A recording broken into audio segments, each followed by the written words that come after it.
فاسألوا أهل الذكر إن كنتم لا تعلمون۔ تو اے لوگو علم والوں سے پوچھو اگر تمہیں علم نہ ہو۔ صلوا علی الحبیب صلی اللہ تعالی علی محمد۔ الحمدللہ رب العالمین والصلاة والسلام علی سید الانبیاء والمرسلین،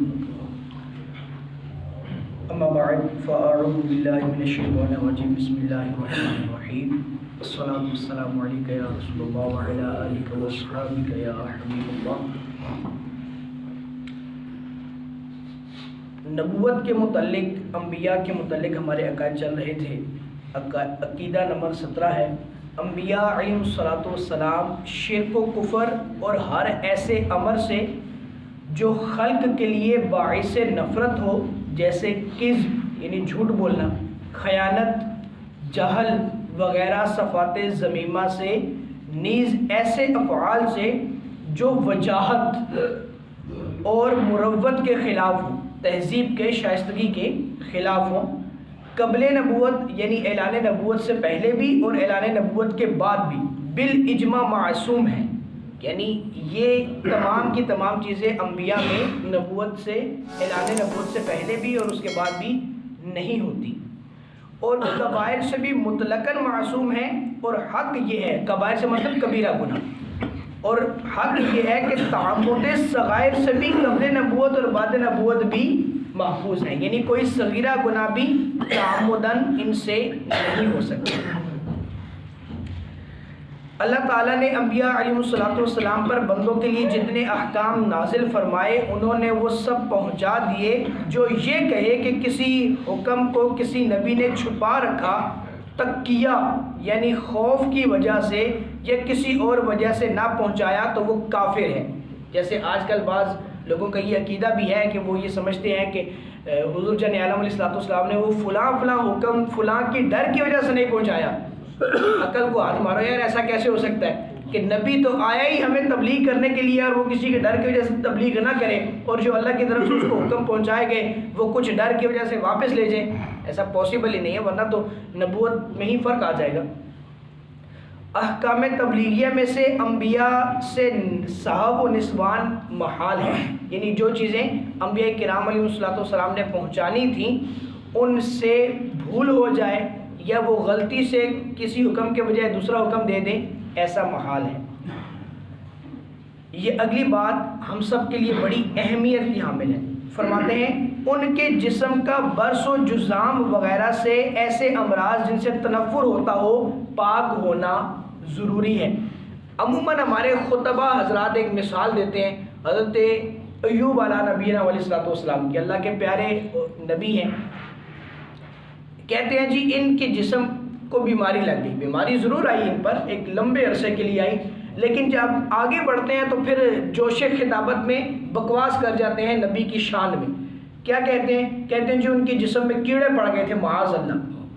پاسبل ہی نہیں ہے نبی کے جسم میں کیڑا پڑنا۔ کیڑا کسی کے جسم میں ہو تو ہم کتنی نفرت کرتے ہیں، مطلب جسم کو کراہیت محسوس ہوتی ہے، لوگ بھاگتے ہیں اس سے۔ نبی کے جسم میں، نبی کا جسم جب وہ ظاہری وفات پا کے زمین میں چلے جائیں تو تب کسی کیڑے کو جرأت نہیں ہے کہ وہ ان کے جسم کو ہاتھ لگا سکے، تو وہ جناب زندگی میں ان کے جسم میں کیڑے پڑ جائیں، نہ، ممکن ہی نہیں ہے ایسا۔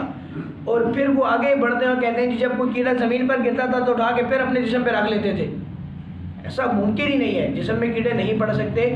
جو خطیب، جو عالم تو خیر ایسی بات کہے گا نہیں، جو خطیب، جو بھی ایسا کوئی بندہ آپ کے سامنے کوئی ایسی بات پڑھے کہے تو اس کو کان سے پکڑ کے بولے بھائی تم اس کو ثابت کرو، کہاں لکھا ہے، کون سی تاریخ میں لکھا ہے، کون سی حدیث میں آیا ہے۔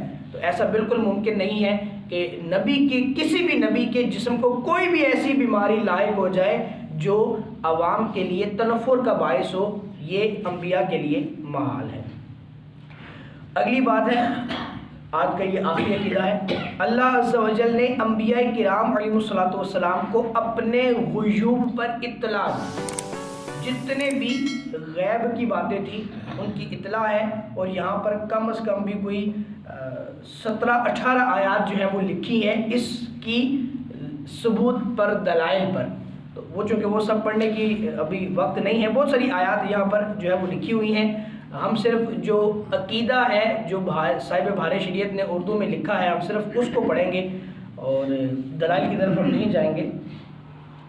ہاں اگر کسی کو دلیل کا شوق ہوا تو انشاءاللہ وہ بھی پھر پیش کیا جائے گا. زمین و آسمان کا ہر ذرہ ہر نبی کے پیش نظر ہے. دنیا میں، آسمان میں جو بھی علوم ہیں وہ سارے انبیاء کے پیش نظر ہیں، مگر یہ علم غیب ان کو ہے اللہ عز و جل کی عطا سے.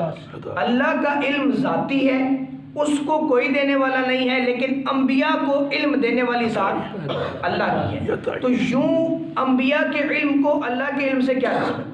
اور یہ سمجھے اس بات سے کہ اللہ کو بھی ہر چیز کا علم ہے اور نبی کو بھی ہر چیز کا علم ہے، تو یوں تو آپ نے شرک کر دیا. آپ نے تو یہ کہہ دیا جی نبی کا علم اللہ کے علم کے جتنا ہو گیا.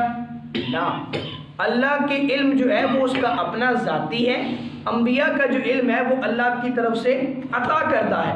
تو جب عطا کردہ چیز ہو تو اس چیز کو اس ذات سے کیا نسبت؟ اس کو تو یوں سمجھے نا، اعلیٰ حضرت نے مثال لکھی ہے کہ چلیں اعلیٰ حضرت نے جو لکھا ہے وہ میں سارا پڑھ کے آپ کو سناتا ہوں. 2 لائنیں ہیں، وہ سنیں گے تو اعلیٰ حضرت کے الفاظ تو سبحان اللہ سنتے ہیں تو دل خوش ہو جاتا ہے.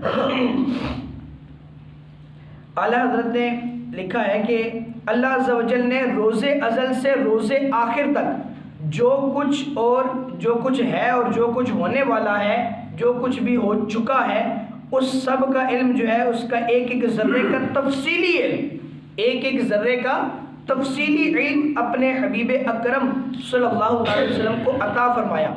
1000 تاریکیوں میں جو ذرہ یا کوئی دانہ، چھوٹا سا دانہ پڑا ہوا ہے، حضور کا علم اس کو گھیرے ہوئے ہے، محیط ہے.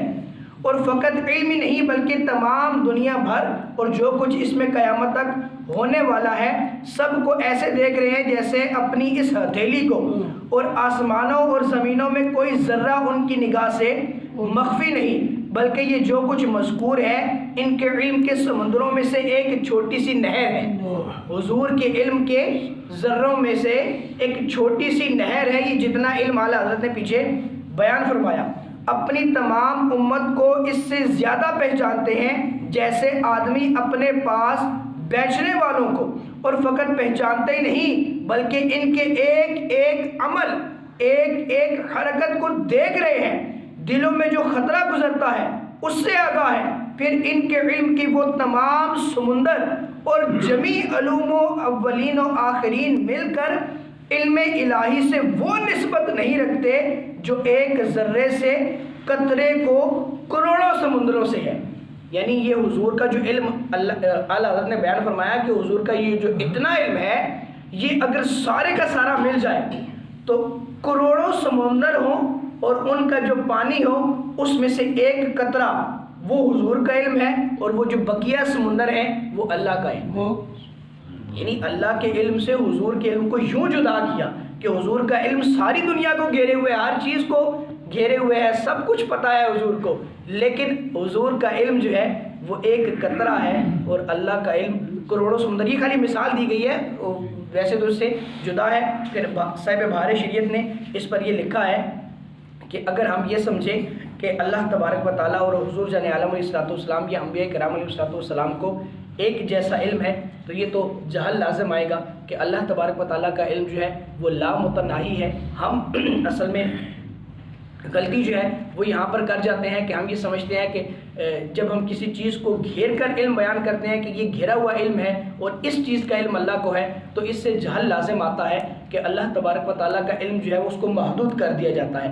اللہ کا علم محدود نہیں ہے، لامحدود ہے، اس کی کوئی وسعت نہیں ہے، وہ کسی عقل میں سما نہیں سکتا، وہ اس کا اپنا ذاتی ہے. اور انبیاء کا یا اور کسی کا بھی علم اگر جو ہوگا وہ کسی چیز میں محیط ہوگا، وہ ہم اس کو بیان کر سکتے ہیں کہ وہ اتنا ہے. حضور جان عالم علیہ السلام کا یا انبیاء کا علم ہم بیان نہیں کر سکتے، لیکن اس کی حد اللہ کو تو معلوم ہے نا کہ ان کو میں نے اتنا علم دیا ہے، لیکن اللہ کا علم جو ہے وہ لامحدود ہے، اس کی حد کسی کو بھی معلوم نہیں ہے سوائے اللہ کے. اللہ ہمیں اپنے حبیب علیہ السلام اور اپنے بارے میں جو عقائد اہل سنت نے صحابہ کرام نے قرآن و حدیث نے ہمیں عطا فرمائی اس پر چلنے کی توفیق